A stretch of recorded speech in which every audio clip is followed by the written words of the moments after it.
Captain Deho stood on the bridge of the quiet dawn, watching the stars drift past the viewport.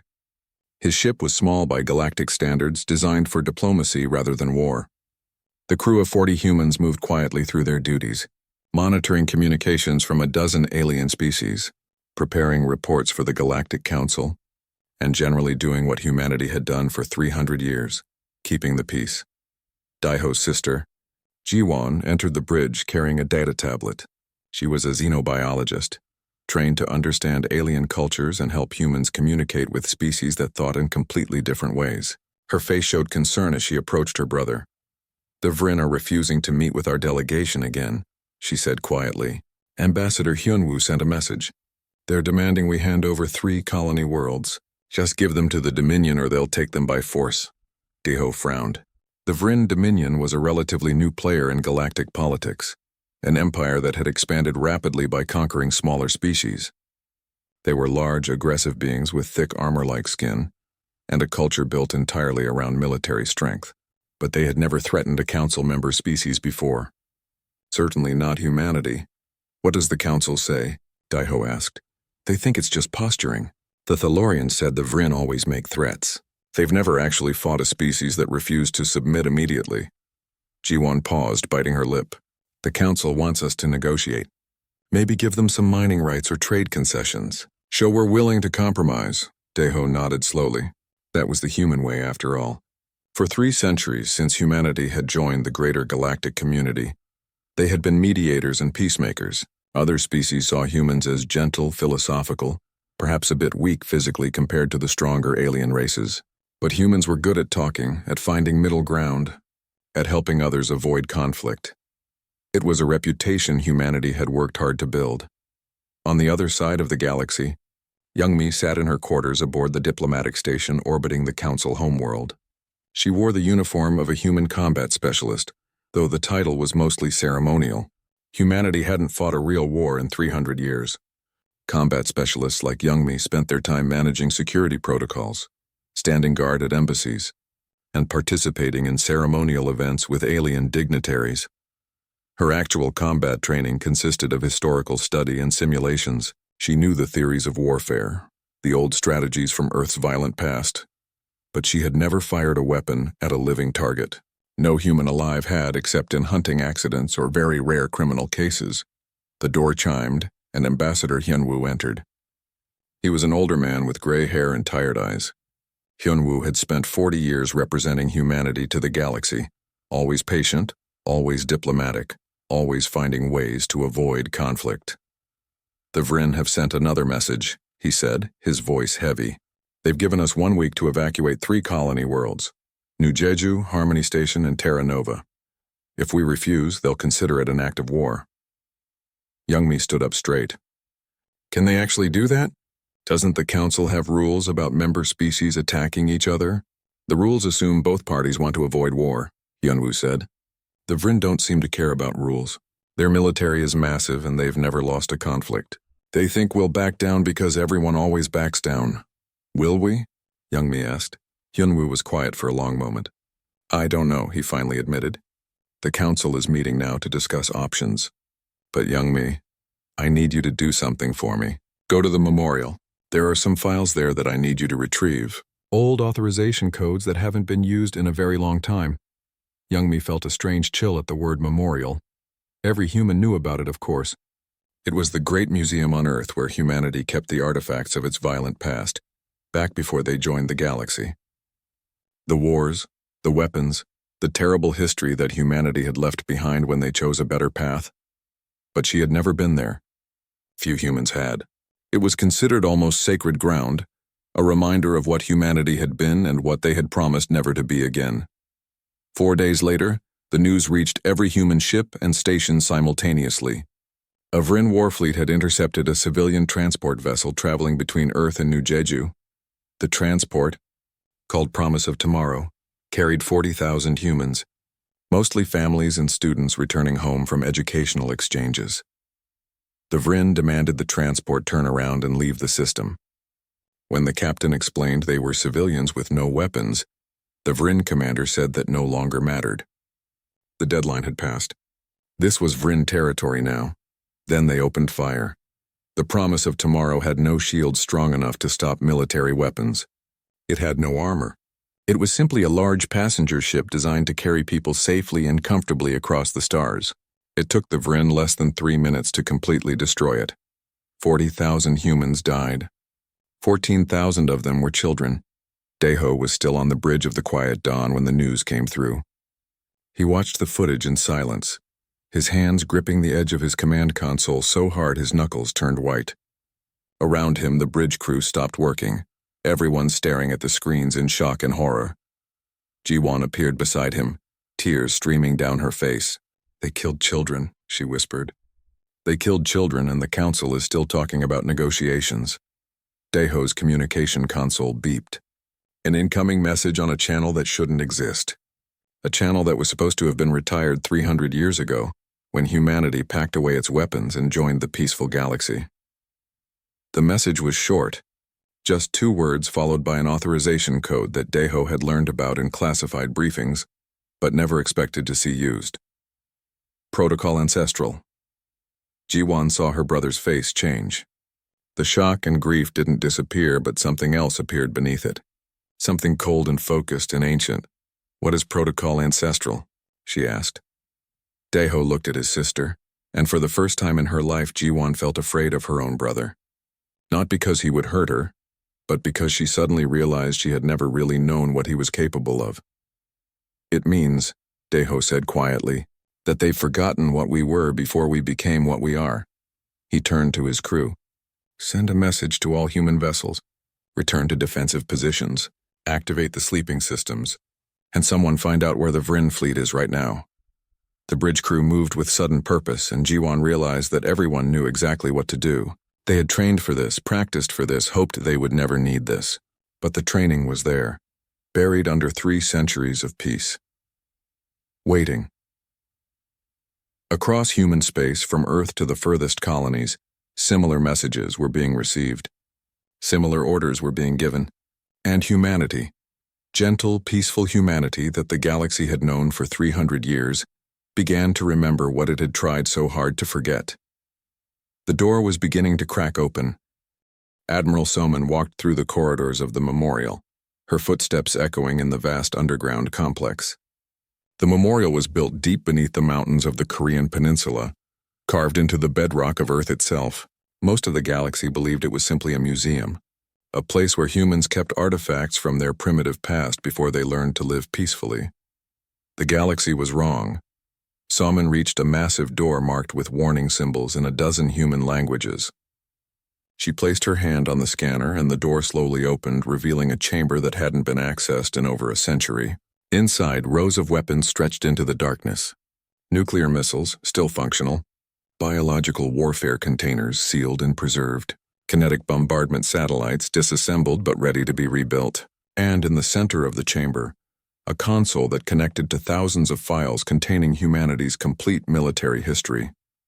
Behind her, Ambassador Hyun-woo entered with 3 alien representatives from the Galactic Council. The Thalorian elder Quaithorn was first. He was tall and thin, with skin that shimmered like oil on water. Next came a Quentari diplomat, a species that looked like massive beetles with crystalline eyes. The third was from a species called the Belvar, peaceful traders who had never known war. "You asked to see what humanity truly is," Soman said, turning to face them. "I'm going to show you." She activated the console, and holographic displays filled the air around them. Images from Earth's history began to play. Armies clashing with swords and spears, cities burning. Then the images advanced through time, showing increasingly terrible weapons. Cannons that could destroy walls, rifles that could kill from hundreds of meters away, bombs that could level entire cities. "This is what we were," Soman said calmly. "For 10,000 years, humanity fought itself. We got very, very good at killing each other." The display showed footage from what humans called the World Wars. Millions of soldiers fighting in trenches, entire cities reduced to rubble. The alien representatives watched in growing horror as the death count scrolled past. 60 million dead in one conflict, another 100 million in the wars that followed. "These are your people killing each other?" Quaithorn asked, his voice shaking. "Why would any species do this to themselves?" "Resources, religion, politics, pride," Soman answered. "The reasons don't really matter. What matters is that we learned how to make killing into a science. Every weapon you see here was designed by humans to kill humans. Our armor was built to stop our own weapons. Our strategies were developed to defeat other humans who were just as smart and just as determined as we were. The display shifted to show nuclear weapons being tested, mushroom clouds rising over deserts and oceans, then cities with black shadows burned into walls where people had stood when the light consumed them. We built weapons that could destroy our entire world. Soman continued, and we came very close to using them. For 50 years, humanity lived under the threat that any day might be the last day, that one mistake, one miscommunication, could end our entire species. Colonel Taeyang stepped forward from where he had been standing in the shadows. He was younger than Somin, a military historian who had spent his life studying the wars humanity wanted to forget. In his hands, he carried a simple rifle, an ancient weapon from Earth's 20th century. This gun was considered primitive even by our standards 200 years ago, Taeyang said, but it could fire 30 rounds per minute, and each round could kill an unarmored human from half a kilometer away. We built millions of these. We gave them to children and trained them to fight. We turned entire generations into soldiers because we needed every person who could hold a weapon. He set the rifle down carefully, almost reverently, and then we stopped. Not because we forgot how. Not because we couldn't anymore. We stopped because we looked at what we had done to ourselves and decided that we had to be better. We had to choose peace even when every instinct told us to fight. The Belvar representative, who had been silent until now, finally spoke. But you joined the Galactic Council 300 years ago. You came to us as explorers and scientists. You never mentioned any of this. Because we were ashamed, Yunwu said quietly. We didn't want to be the species that nearly destroyed itself. We wanted to be better. We thought if we could just forget about our violent past, if we could be peaceful long enough, we would actually become peaceful. Not just act peaceful, but truly be peaceful in our hearts. Soman pulled up another display. This one showed human colonies, the ships humanity had built, the research stations and diplomatic vessels. Everything you've seen from humanity for 3 centuries has been real. We genuinely chose peace. We built a civilization based on cooperation and understanding. We raised children who never knew war, who couldn't even imagine killing another being. Then what changed? Quaithorn asked. The Vryn killed 40,000 of those children, Soman said, her voice hard as steel. They killed people who couldn't fight back, who wouldn't fight back, who didn't even understand why anyone would want to hurt them. And in doing that, the Vryn reminded us of something we had tried very hard to forget. She pressed a button, and the displays changed to show training facilities activating across human space. The agricultural centers that were really shipyards. The research stations that were actually military bases. The civilian vessels that were opening up to reveal weapons that had been hidden but maintained just in case. We're not a species that became peaceful because we were weak, Soman said. We became peaceful because we were too strong. We became so good at war that we scared ourselves. We built weapons that could kill billions, and we realized that if we kept going, we would use them. So we made a choice. We put the weapons away. We taught our children that violence was never the answer. We joined the galaxy hoping we would never need to remember what we were. Taeyang pulled up footage of human military training that was happening right now, across dozens of worlds. Young people like Minho, who had been farmers or students or artists just days ago, were reporting to facilities they didn't know existed. And as they went through the training, their bodies remembered things they had never consciously learned. Every human child went through basic physical education that included skills that seemed innocent, running and climbing and working together in teams. But those skills were based on military training that went back thousands of years. We didn't forget, Taeyang explained. We just stopped practicing. But the knowledge is still there, buried in our culture, in our stories, in the way we think about problems. Every human knows about tactics and strategy because we've been teaching it to our children in the form of games and sports for 10,000 years. We called it play. It was really preparation just in case. The Quintari diplomat finally found his voice. You deceived us. You made us think you were harmless. No, Hyunwoo said firmly. We made ourselves harmless by choice. That's different from being unable to harm. The Vryn have made us remember the difference. Soman brought up one final display.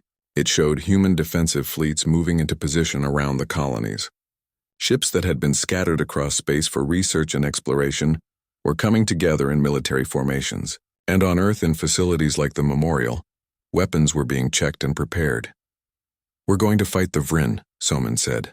"Not because we want to, not because we enjoy it, but because they've forced us to choose between our peace and our survival. And if we have to choose, we choose to survive. Then when the fighting is done, we'll put the weapons away again and try once more to be the peaceful species we want to be."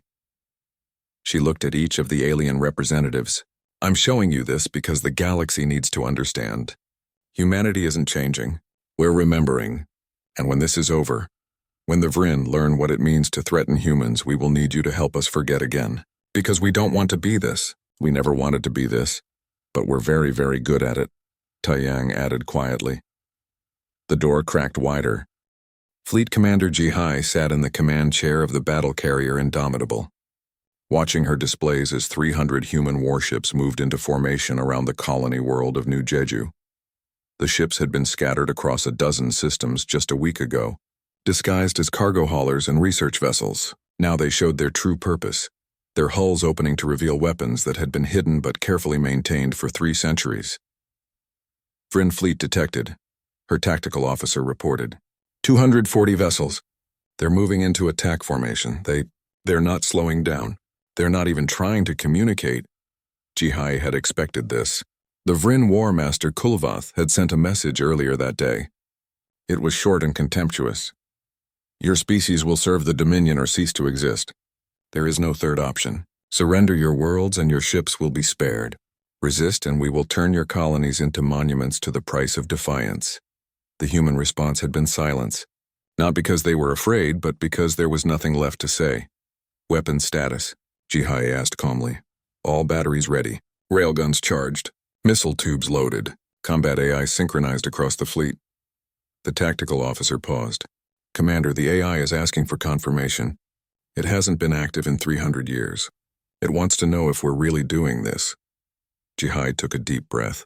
The combat AI was different from the simple computer systems that ran most human technology. It was based on neural patterns from humanity's greatest military strategists, taught with every battle, every strategy, every hard lesson from 10,000 years of warfare. It had been put to sleep when humanity joined the galaxy, locked away with the promise that it would never be needed again. "Tell the AI that Protocol Ancestral is in effect," Jihai said. "Release all safety protocols. Authorization Jihai Alpha 77. Weapons free." Across the fleet, systems that had been dormant for centuries came fully online. The AI distributed itself through 300 ships, coordinating them with a precision that no individual commander could match. It had spent 300 years in darkness and now it woke up hungry for the purpose it was designed for. On the Vryn flagship, War Master Kulvath watched the human fleet with amusement. "They have no shields," he told his officers. "Our intelligence shows their ships are lightly armored. They rely on speed and avoidance. We will simply overwhelm them with firepower. They cannot possibly have weapons that can threaten us. They are weak creatures who have never known real war." His weapons officer looked uncertain. "War Master, the humans are not attempting to flee. They're moving toward us." "Good," Kulvath growled. "They will die with honor at least. All ships prepare to fire. We will make this quick." The battle began 30 seconds later, and it was indeed quick, but not in the way Kulvath expected. The human ships moved in patterns that seemed random at first, but the combat AI was positioning them based on calculations that took into account every possible firing angle, every potential target, every weakness in the Vryn formation. When Jihai gave the order to fire, 300 ships released their weapons simultaneously. Railguns accelerated projectiles to a significant fraction of light speed. Each projectile was small, barely larger than a human fist, but moving so fast that when it hit a Vryn ship, the kinetic energy was devastating. Armor that could withstand normal weapons simply vaporized. Shields that were designed to stop energy weapons did nothing against solid matter moving at relativistic speeds. Missiles followed, not the simple explosive rockets that most species used, but smart weapons guided by micro-AI that could dodge defensive fire and coordinate with each other to overwhelm point defense systems. They swarmed over Vryn ships like insects, finding weak points and striking with precision. The Vryn returned fire, their own weapons powerful and numerous. But the human ships were already moving, executing evasive patterns that the combat AI calculated in real time. A few human vessels took hits, their armor scarred but holding. Not a single human ship was destroyed. In the first 5 minutes of combat, the Vryn lost 37 ships. Kulvath stared at his displays in disbelief. "This is impossible," he said. "They were supposed to be weak. They're scientists and diplomats. They don't have military technology." "War Master," his tactical officer said urgently, "their technology is more advanced than ours. Much more advanced.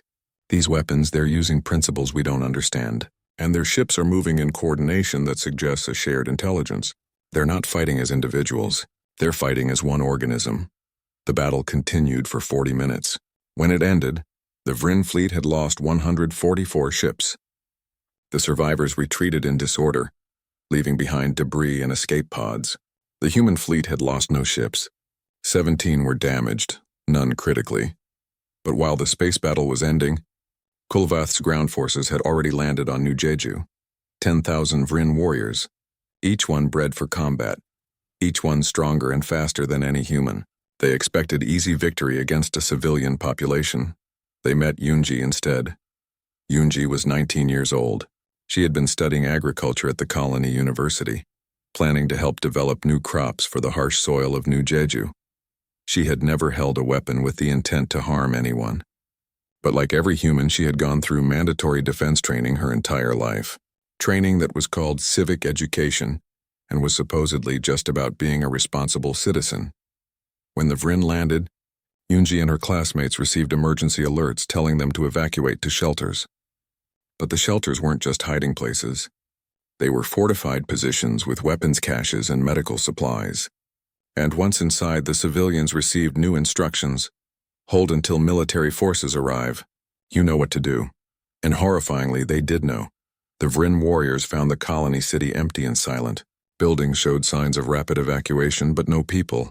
They moved cautiously through streets that should have been full of terrified civilians ready to surrender. The first squad died when a building they were passing through suddenly collapsed. Not from damage, but from carefully placed charges that had been hidden in the structure. The humans had turned their own city into a trap. The second squad was hit by small arms fire from windows and rooftops. The humans didn't stand and fight. They fired a few shots and retreated, leading the Vryn deeper into kill zones. Every intersection was a potential ambush. Every building could hide attackers, and the humans fought with a precision that shocked the Vryn warriors. Yunji crouched behind a barricade, her hands shaking as she reloaded her rifle. Beside her, her friend Hajun was treating a wounded classmate, his hands steady as he applied pressure to stop the bleeding. "Medical training mandatory for all citizens. They're regrouping," someone said over the radio. "Pushing toward the university district. Let them come," another voice responded. It was one of their professors, a gentlewoman who taught literature. "We've prepared fallback positions. We make them pay for every meter." The Vryn were stronger and more naturally aggressive, but they had never fought an enemy like this. Humans who knew the terrain perfectly. Humans who coordinated through communications networks. Humans who fought with the accumulated tactical knowledge of thousands of years of urban warfare. When General Siok arrived with actual military forces 3 days later, he found the Vryn ground forces scattered and demoralized. The civilians had held, using tactics that military historians would later compare to ancient human urban defenses, guerrilla warfare, and asymmetric combat strategies that the Vryn had no experience countering. Siok's forces finished the battle in 6 hours. The surviving Vryn warriors surrendered, something their species had never done before. War Master Kulvath was captured aboard his damaged flagship. He was brought before Jihai, still in shock from what he had witnessed. "What are you?" he asked. "Our intelligence said your species was weak. You were supposed to be philosophers and mediators. You weren't supposed to have weapons like this." Jihai looked at the defeated Vryn commander with eyes that held both sadness and steel. "We are exactly what your intelligence said. We are philosophers and mediators, but we're also the species that had weapons so terrible we only used them twice, then spent 80 years afraid we'd use them again. We're the civilization that killed so many of our own that we made it our highest virtue to never do it again." She gestured to the view screen, showing New Jeju where human colonists were emerging from their shelters, already beginning to rebuild. "You asked us to choose between peace and survival. That wasn't a choice. It was a reminder. We remember what we were. We remember what we can do. And we remember why we chose to stop. You made us remember, Jihai continued, her voice hard. And now you know what the rest of the galaxy has forgotten. Humanity isn't peaceful because we're weak. We're peaceful because we're terrifyingly good at war, and we chose something better. You shouldn't have made us remember. The door had collapsed with a crash.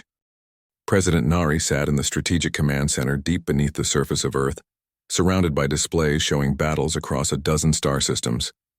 The Vryn Dominion had not accepted their defeat at New Jeju. Instead, Empress Velkarion had taken it as a personal insult and committed the full might of the Vryn military to crushing humanity. 10,000 warships.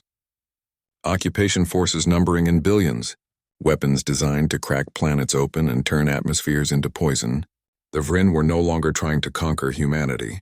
They were trying to erase them as a warning to any other species that might dare resist. Status report, Nari said quietly. Admiral Somin stepped forward, her face tired but determined. The Vryn are hitting us on 17 fronts. They're learning from their mistakes at New Jeju. They're using overwhelming force, not trying to be clever. Just pure military power. She paused. Madam President, we're holding, but barely. Our technology is better, but they have numbers. Eventually, numbers will win. Nari nodded. She had known this moment would come. The moment when she would have to make decisions that would haunt her for the rest of her life. If she had a rest of her life. Activate graduated response protocol, she said. Phase 2. Around the table, the military commanders went still. They all knew what Phase 2 meant. They had all hoped they would never hear those words. Are you certain? Someone asked quietly. Phase 2 includes weapons we banned 300 years ago. Weapons we swore we would never use again. The Vryn are trying to exterminate us, Nari said, her voice steady despite the pain in her eyes. They're not trying to conquer. They're not trying to intimidate. They want to kill every human in the galaxy. If we don't stop them, everything we've built, everything we've tried to become, dies with us. I won't let that happen. She stood up, looking at each commander in turn. We chose peace. We tried so hard to be better than what we were, but they're not giving us a choice. So we use Phase 2. We use the weapons we're ashamed of. And when this is over, we'll have to live with what we've done. In a laboratory on Mars, Dr. Sung-hoon received the Phase 2 authorization and began to cry. He was a physicist, a man who had spent his life studying the fundamental nature of reality. He had also, reluctantly, spent the last 15 years maintaining weapons that should never have been built. His assistant, a young woman named Ji-young, found him sitting at his desk with his head in his hands. Professor, the authorization came through. They're asking for the quantum disruptors and the molecular nanites. They want all of it. Sung-hoon looked up, his eyes red. Do you know what these weapons do, Ji-young? The quantum disruptors don't just destroy ships. They make the space around the target hostile to matter. Anything that enters the disruption field simply ceases to exist in a meaningful way. The atoms scatter across different quantum states. It's not death. It's worse than death. It's unexistence. And the nanites? Ji-young asked quietly. They disassemble matter at the molecular level. Ships, stations, bodies. Everything breaks down into component atoms. We designed them to be unstoppable, to reproduce using the matter they consume, to spread until they're given a shutdown code. He stood up, walking to the storage vault. We became peaceful because we got too good at war. We stopped because we were afraid of ourselves, not others. The Vryn shouldn't have reminded us why. Across human space, similar scenes played out. Weapons that had been locked away were brought out. Technologies that violated every human ethical standard were activated. And humanity, gentle, peaceful humanity, showed the galaxy what it meant to be a species that had nearly destroyed itself and learned from it. Captain Chaewon led a special forces team behind Vryn lines, using tactics that were ancient when humanity first left Earth. Sabotage, psychological warfare, turning enemy soldiers against their own commanders. The Vryn had honor codes and glory-seeking. They fought for dominance and reputation. Chaewon fought to win, using every dirty trick humanity had learned in 10,000 years of killing each other. Her team infiltrated a Vryn supply depot and didn't destroy it. Instead, they altered the supplies. Food that would make soldiers sick, fuel that would damage engines slowly, medicine that would cause paranoia and fear, and they left evidence that made it look like rival Vryn factions were sabotaging each other. Is this honorable? One of her team members asked as they escaped. No, Chaewon replied flatly. It's effective. Honor is a luxury we can't afford when they're trying to exterminate us. We'll feel bad about it later. Right now we survive. The war escalated. Vryn fleets found themselves fighting human ships that used weapons they couldn't defend against. Quantum disruptors that made space itself lethal. Nanite swarms that consumed entire vessels. And worst of all, combat AI that learned from every engagement. That coordinated across light years. That fought with the accumulated strategic knowledge of humanity's bloodiest centuries. But the Vryn kept coming. Empress Valkyrion had made it personal. She would rather see her empire fall than admit that a weak species had defeated them. Then came the message that changed everything. A Vryn siege fleet was approaching Earth itself. 5,000 warships, the largest military force ever assembled in galactic history. Valkyrion broadcast across the galaxy. Surrender your homeworld or watch it burn. We will turn Earth into ash and scatter humanity to the void. This is your final chance. Deho, now commanding Earth's defense grid, looked at the incoming fleet and felt a cold calm settle over him. He had hoped it wouldn't come to this. He had prayed that the Vryn would see reason, would accept defeat, would let humanity return to peace. But they hadn't. They were going to force humanity to show the galaxy what it was truly capable of. He opened a channel to the Vryn fleet and sent 2 messages.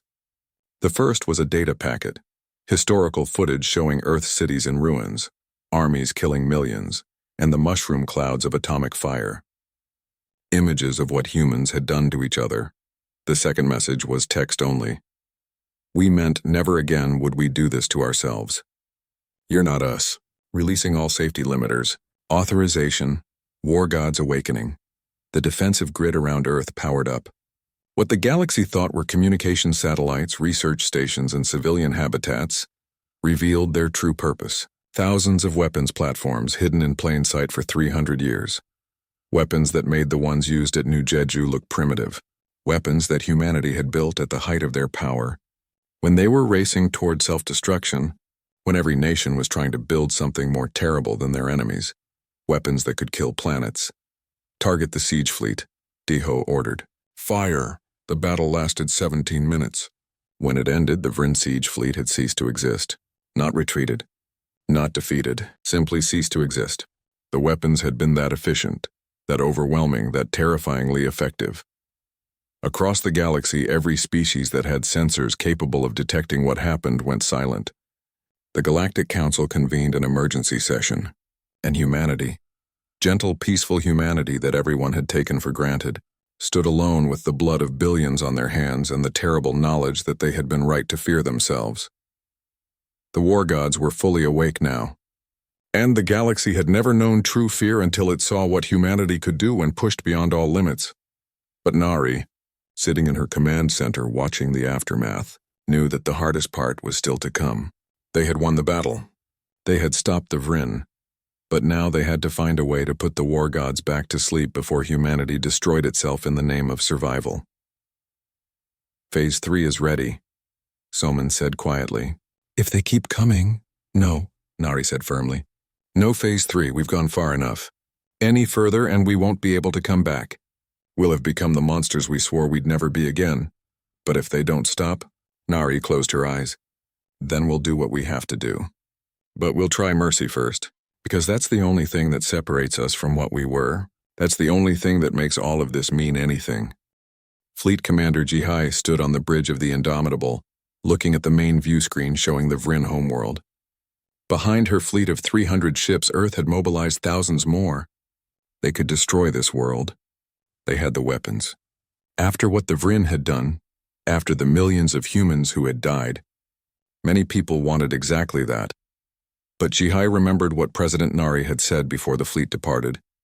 We fought to survive, not to become conquerors. Show them what humanity truly is, not what we were, but what we chose to become. A communication request came from the planet's surface. Jihai accepted it, and the face of Vryn Subcommander Kirvex appeared on the screen. He looked defeated, exhausted, and afraid. The Empress is dead, Kirvex said bluntly. Killed by her own guards when she ordered them to fight to the last Vryn rather than surrender. Our military is broken. Our fleets are scattered. You have won completely. We ask what terms you demand for our surrender. Jihai took a deep breath. This was the moment that would define what humanity would become. We demand that you stop fighting. That's all. Stop trying to conquer others. Stop killing for glory and dominance. Learn to live peacefully with your neighbors. Kirvek stared at her in confusion. That's all? You don't want our territory? Our resources? You don't want to occupy our worlds and make us serve you? No, Jihai said simply. We just want you to stop. We could do to you what you tried to do to us. We could destroy your worlds, erase your species, make an example that would terrify the galaxy for 1,000 years. We've done it before to ourselves. We know exactly how. But we stopped doing that because we learned it doesn't solve anything. It just creates more hatred, more violence, more pain. She leaned forward, her voice firm but not cruel. We're offering you what we gave ourselves 300 years ago. A choice to be better. You can accept that choice or you can keep fighting and we'll do what we have to do to protect ourselves. But we'd rather help you change than destroy you. On the Galactic Council homeworld, an emergency session had been running for 3 days straight. Representatives from every member species gathered to discuss what they had witnessed. Humanity, the peaceful mediators, had fought a war with weapons and tactics that shocked the entire galaxy. Thalorian Elder Quethorn stood to speak, his voice carrying the weight of his species' long history. We welcomed humanity to the galaxy as children, primitive beings we could guide toward enlightenment. We were fools. They were not children. They were gods who chose to sleep. We saw their peace and assumed it meant weakness. We didn't understand that their peace was strength beyond our comprehension. A Quintari diplomat interrupted. But they lied to us. They hid their military capabilities. They pretended to be harmless when they had weapons that could destroy planets. They didn't lie, Ambassador Hyunwoo said, standing to address the council. We told you exactly what we were, peaceful, we meant it. We didn't hide our weapons to deceive you. We hid them from ourselves, hoping we would never need them again. The Vryn forced us to remember, and we hated every moment of it. He pulled up displays showing human cities, the monuments to those who died in the war, the memorials being built on every human world. We're not celebrating our victory. We're mourning. Every human who fired a weapon, who killed an enemy, who used the terrible knowledge we tried to forget, is going to carry that weight for the rest of their lives. We didn't want this. We never wanted this. A smaller species representative, one that had always been protected by larger species, spoke up nervously. But now we know what you can do. How can we trust you? How do we know you won't use those weapons against us? Hyunwoo met the representative's eyes. Because we could have used them against you at any time in the last 300 years, and we didn't. We could have conquered the galaxy. We had the weapons. We had the knowledge. But we chose peace instead. The Vryn forced us to fight, but they didn't change who we want to be. The council debated for hours more, but eventually, they agreed to humanity's proposal, the Treaty of Remembrance.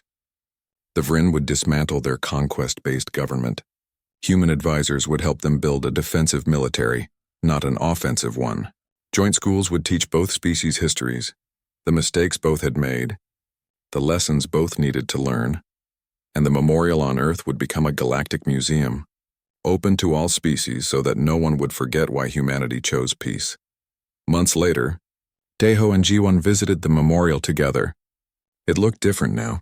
Where once it had been a solemn, rarely visited place, now it was filled with beings from across the galaxy, aliens walking through the exhibits, reading about human history, learning about wars they had never imagined. How do you feel? Jiwon asked her brother as they stood before a display showing the weapons that had been used in the recent war.